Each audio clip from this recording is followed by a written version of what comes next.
Well, I just wrapped up a 6.5 mile run. It's hard to even call it a run, to be honest. Barely even a jog.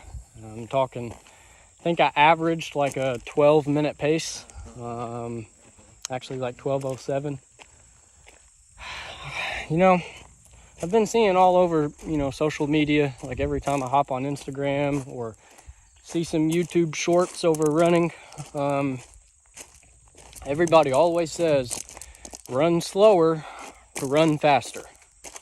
And when I think back to my cross country days and back when, my mileage was at its highest and my running times were also their fastest, I had a lot of, slow, painfully slow runs.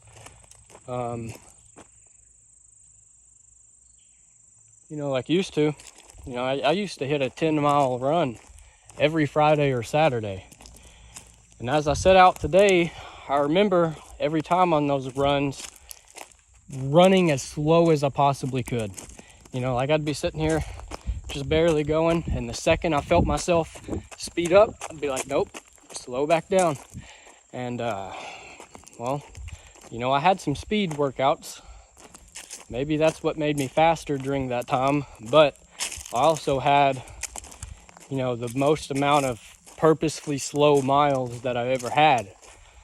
Now, if I run slow, it's kind of because the body forces me to. I'm usually not running any farther than 2 or 3 miles. And, it's usually about the same intensity each run, which is a little bit of a working pace. And, and so if you're always running at, sort of the same intensity, you hit the wall at about the same place. And unless, you're just feeling like, mentally dogging it out that day, you're probably going to stop at about the same point every day. So it's a lot to think about, because you look back when I was running my fastest times, I had speed workouts, but also had purposefully slow runs. And, like I said, I don't have those slow runs anymore. So I took that to heart today and ran pretty well as slow as I could, man. It's hard to even call that a run, not much more than a walk. But I feel pretty good right now. I'm obviously a little tired, ready to go home and get some water in my system. But just something to think about. I'll probably, I've been running twice a week, every week this year. So I may try to start making one of these runs a purposefully slow run. It's supposed to build your cardio base up and whatnot, because I've got a Tough Mudder obstacle course race coming up in October 19th, and it is, hang on a minute, 20,000 steps. It's September 11th right now. And honestly, I don't know if I can survive this obstacle course. It's an almost 10-mile race, I believe. And, it's been a little bit since I've seen that kind of mileage at one go. So, I feel like it's kind of hurting me to go out here and run with the same pace, the same intensity, and, never reach that, 4 or 5 mile border and not really get any faster either. I've been running all of this year and I'm still running pretty similar times, unless I, absolutely gut it out here. So, if you look at what's recommended for a running plan, what am I missing?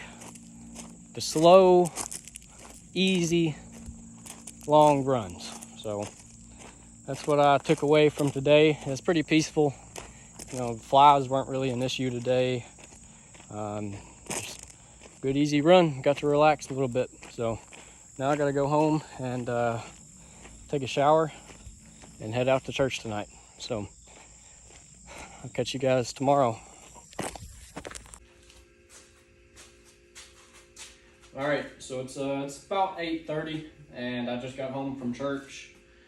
The entire body stiffness is starting to set in from the run.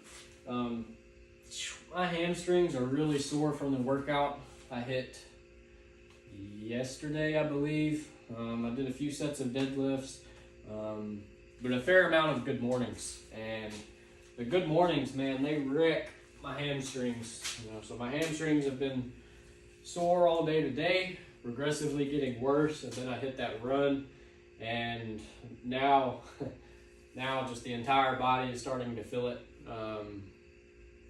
Like there's a lot of stiffness up through the traps and the upper back, just from keeping the shoulder blades pulled back for that amount of time.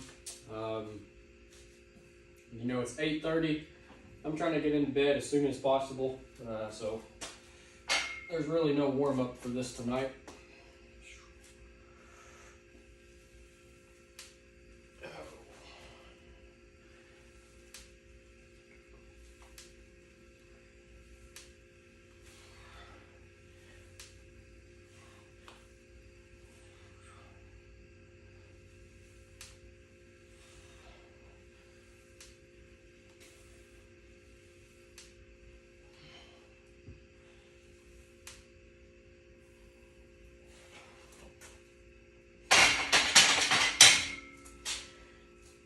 And then tomorrow, we're gonna be, working on a job that's right at an hour away. So, boss man wants us to meet at his house 30 minutes earlier than usual in the morning, to make up for the hour drive.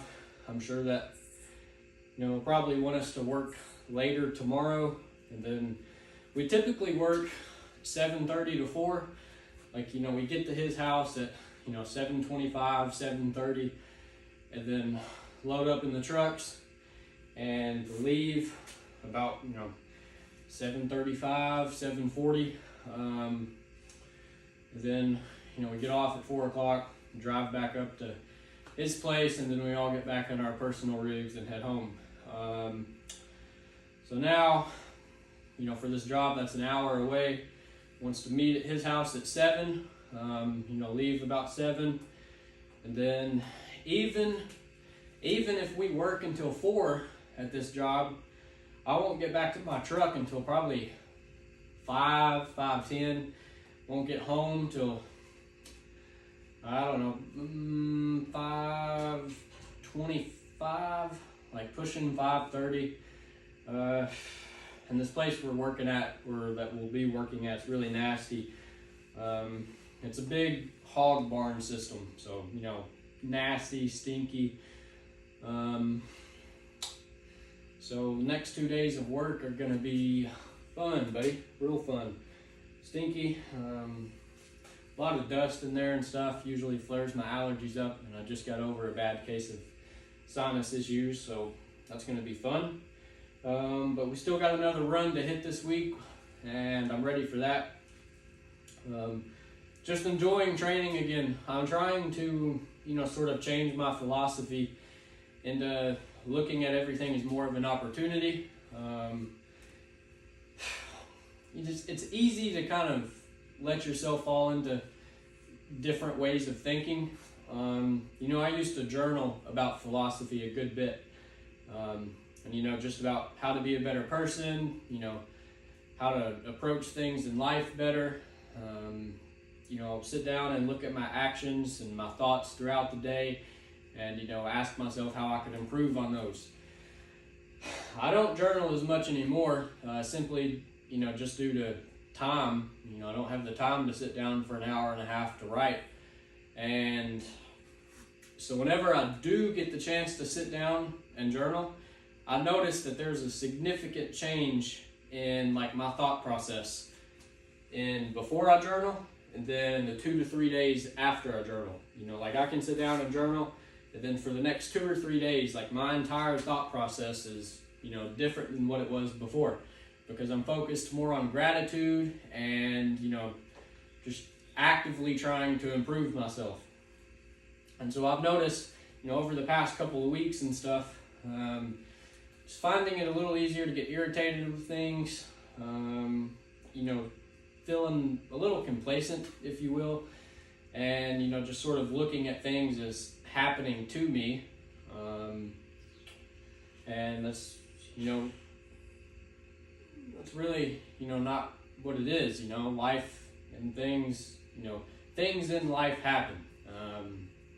You got to start looking at things as, you know, the opportunity, and essentially, you know, life is nothing but obstacles. There's a quote from somebody, maybe from the Musashi book, Japanese samurai, but I think he says something like, the obstacle is the way. And, you know, we spend a lot of our lives looking at problems and things as, you know, once we get past this problem, then I'll be able to start living. Like right now, I'm 20 years old, still living at home. With the economy right now, I simply cannot afford to, you know, live on my own. You know, I can't afford a house payment. I can't afford groceries. And so, you know, a lot of people in my situation would be like, I'll actually be able to start living life once I move out. And then you move out, and then, you know, it's like, well, once I can fix the house up, then I'll be able to start living. You know, once I get it nice and pretty, or once I buy this new car. I seen something on social media the other day as well. You know, we look at, you know, getting married and, you know, finding a partner for the rest of our lives as, you know, that's when we'll start living our lives. And then we get there, and then we want kids, and it's like, well, you know, let's build a family together. Then you have kids, and then, you know, they're babies, and they wake up crying through the night, and you go through the terrible twos, and, you know, all of those things, and you're like, you know, I'll be able to start living again once, you know, these kids are able to take care of themselves. But then once they turn into teenagers, then they come with attitude, and you're like, well, once they, you know, get past this attitude stage, you know, I'll be able to start living again. And then, you know, they move out and things happen. And so until you can learn to take the obstacle, the adversity, whatever it may be, until you can take that and say, this is my life, and sort of, you know, take whatever's in front of you and act upon it the best you can. That's really the only way to live. You know, I think that's the best way to live. I'm trying to recite a lot of things my buddy had journaled about the other day. I may try to sit down and, you know, take a few notes from his journal and, you know, share that with you guys, but I ain't got time for it today. And that's enough talking for tonight. So I'll catch you guys tomorrow.